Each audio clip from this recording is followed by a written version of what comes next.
about the dangers of the colonics and expose them once and for all, just to kind of get it out there what these real dangers are. Now, the perceived dangers that when people think of the colonics is that the first thing is that you could like rupture the colon in any way, shape, or form. That's not possible. There's absolutely no way in any way, shape, or form to damage or rupture the colon with the colonics. The next perceived danger that people discuss is the good bacteria. What about the good bacteria?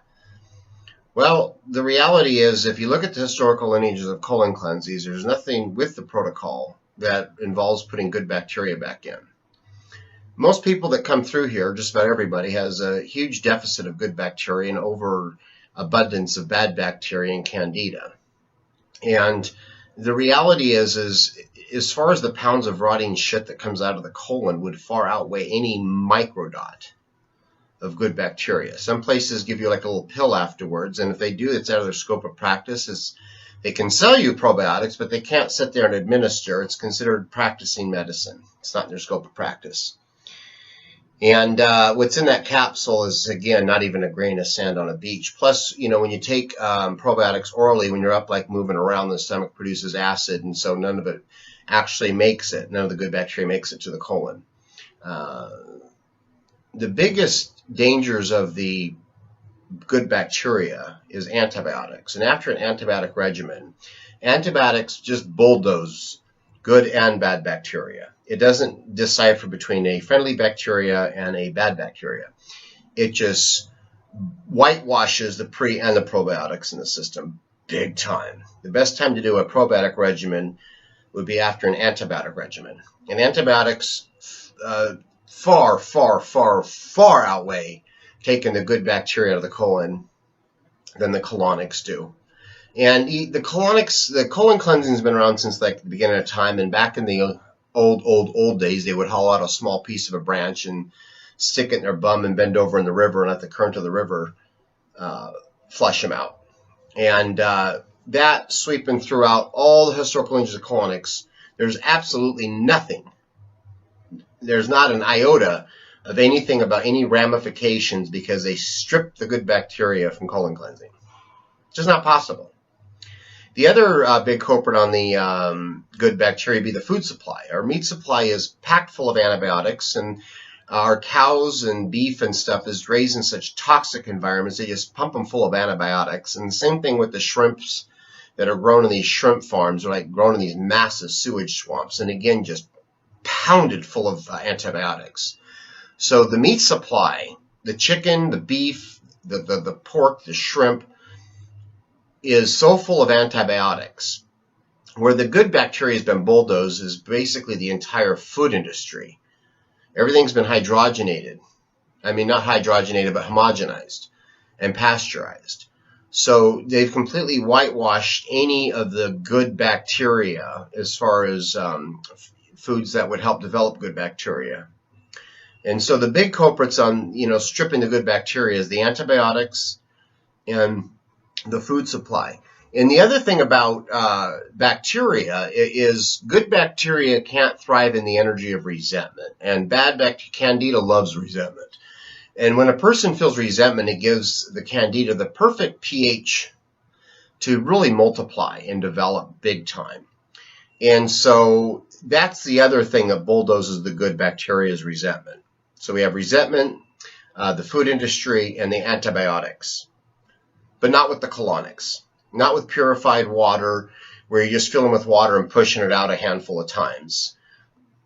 Is not going to strip the good bacteria. And they're really picking on the colonic industry when there's absolutely nothing there. I've never done a good bacteria after a colonic. Never had any ramifications whatsoever. And usually we like people to kind of get cleaned out, and once we get some colonics and some herbs and get most of the, the shit out of the colon, we can then like do a massive probiotic regimen where they're taking a mega dose before they go to sleep at night because your stomach doesn't produce acid when you're laying down. So as you're sleeping, the slowly leaves the stomach and does its process through the small and the large intestine, and then hit another dose when you first wake up in the morning. And so you can't strip the good bacteria, you can't blow the colon up or rupture the colon. The other danger is people look at the colonics as something that would kind of concern them is, do I have to shit in front of somebody? And the machines are absolutely private, so the release part is just you, and no one's standing over there and watching you go to the bathroom. That's the other kind of perceived danger is, the first kind of, not even a conscious thought, but the subconscious thought of the brain would be like, I have not been anywhere around anybody since I have been potty trained. Usually when I go big potty, that's me time. And so that's kind of just a little subconscious danger. But the good bacteria and rupturing the colon, people are like, oh my God, kids can do colonics? And I go, absolutely. You can't hurt yourself with the colonics. I'm the other way. I'm like, oh my God, kids can do Happy Meals and sodas, and infants can be shot up with mercury and all this crap and these immunizations. And that's what's really hurting people, not the colonics, though. Not the colonics. And so then and the other danger as far as sanitation and stuff, our machines are completely washed down with medical grade CDC disinfectant. The machines are just like using a toilet.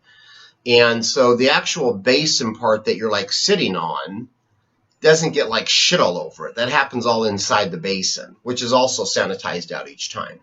And the tubes are sterile disposable speculums, single-use throwaway each time. So you can't get any kind of cross-contamination. There's absolutely nothing there of that ever happening in the colonic industry because it's not possible. So then when you look at the dangers of the colonics and why they're so like an uproar about it, is the biggest danger that I found in the 17 years we've been doing colonics, the biggest danger is the profit margin to the GI industry. I mean, X-Lax alone. And if people got colonics and got cleaned out, and did some like aloe vera to heal the mucosal lining and took some essential fatty acids to help heal mucosal lining, and, did a nice probiotic regimen after getting cleaned out, big industry goes out the window. Big industry.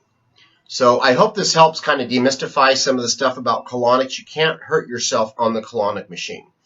And in the 17 years we've been doing colonics, the worst cases of mayhem that we've had in here have all been stress-related. Every one of them. People come in, they're really uptight, nervous about the process, and also when you're doing colonics, it stirs up around the solar plexus, which is where your feeling brain is. And so if there's like negative emotions, it'll become exacerbated with the colonics. But all the disasters that we've seen over the years have all been stress-related. None of them have been due to the equipment or people hurting themselves or rupturing themselves or having any kind of ramification. So I hope this helps. Get cleaned out. Feel amazing. Until next time, keep it positive. Peace.